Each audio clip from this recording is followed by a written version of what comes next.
Yes, how are you once again? My name is Richard and Talumbwa, taking you through these sessions of how to overcome fear. One of the key things I want us to look at is collecting information from the people where you are going to start a business. Most of us wish to think for the people, which is very, very wrong. You can't think for the people because people will tell you that, yes, we love your business, but at the bottom of the heart, they're just trying to encourage you to fall or to fail. Secondly, they may not be with the ability to finance the purchase of the items of your business or the services that you're bringing to them, but they'll encourage you just to keep you to be with them. So there's some ways of how to collect such information and you get truthful information. People will talk about poultry. People will talk about how vanilla has a lot of money, how people are buying vanilla is the most expensive product right now. But try and going into vanilla growing, you'll see how difficult it is. A lot of money out of this maize. But I didn't do the real market research. What happened is that I grew the maize. I realized using calculations that later on the costs that I had injected into the maize were more than the price of the maize during the harvest season. I did it for 3 seasons, but I was always going into losses. Imagine, by the time I would compute my price, a kilo of maize would be at 1,300. But I mean, 1,300, that is the cost that I would have injected into this maize garden. But the market price by then was 300, 400. And that was a very big loss. I did it for 3 seasons until when I realized that the people who were growing maize in that area could not consider their own energy as labor. Yet me, I used to hire people to do that thing, do the digging and everything within my maize plantation. I realized that people would use their own energy and they would not value their energy. And at the end, in the harvest period, they would value just basing on the market prices. That was very, very wrong. I had not done a research on that, but after the third season, I had to leave the growing of maize and thought of something different. So, a market research is also key if at all you're going to start a business. But there's some key things that can help you get information, key ideas on how to get information from the key people within the market. One of the key things is you need to base your information on the respondents' feelings. What do the respondents feel about what you're bringing for them, the business you're bringing for them? Go talk to them, go talk to the customers, get their explanation, define it, get that unclear picture, that perception within them that may drive them to support your business. Get that in depth research, in depth information that is lying at the bottom of their hearts that will help you in how to approach this business.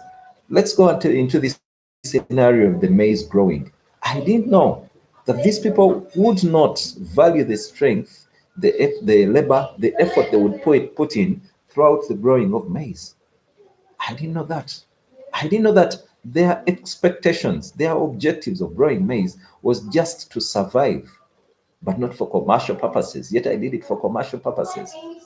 So that is something in depth which you cannot calculate, which you cannot quantify, but it's within them. So as you're starting a business, look at that in-depth information. Look at that in-depth feeling, the qualitative, what we could call the qualitative information, the feelings of these people, why they would appreciate your business within the community.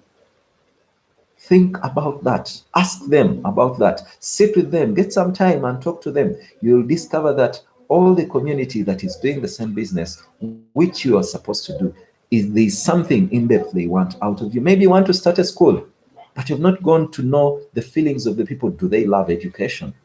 Are they educated themselves? Will they also be appreciative of the education, that they will also be part of the education? Go inside and know the inner feelings of these people. Go the inner thoughts of these people about that business. Ask them. exactly you'll get to know what you are going to tackle. Secondly, you can also try out with some simple experiments. Let me talk about a school. When you're going to start a school in an area, you could try out with community education services and see, are these people responsive? Or they have something else that would take them. Try it with different community educative programs. That is to test their response, to test their ability to love what you're going to bring to them. Maybe you want to start a nursery. Try out educating these mothers free of charge to see their response, whether they will even push these children towards you. I've seen of people taking children to faraway schools and leaving the schools within their community.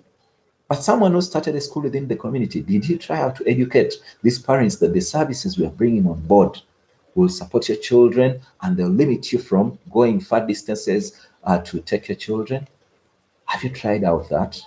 So same with this COVID-19 lockdown. You want to start a business. Have you tried out the clients? Let me go deep still in the issue of the education sector.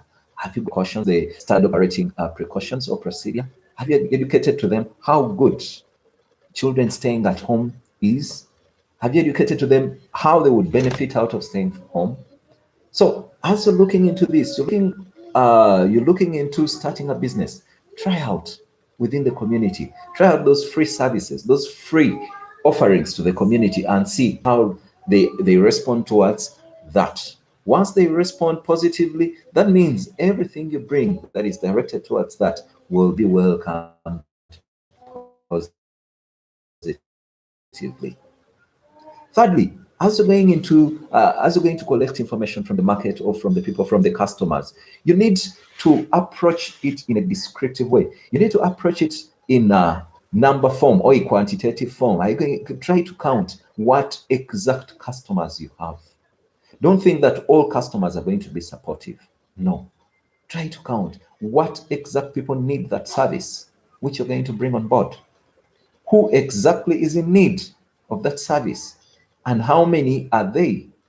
That will give you a starting point.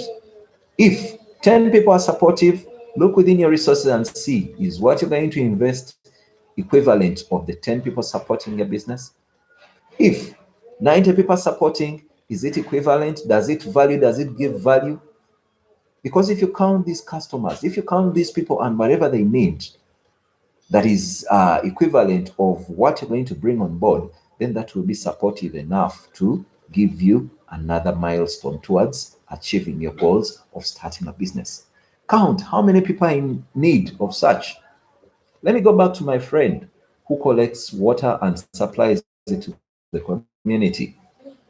Ask yourself that if I bring an automated way of supplying this water, probably I'm going to use a car to supply the water, a tanker to supply the water. Probably I'm going to use a motorcycle because for him, he's carrying the jerry cans with his hands to every homestead.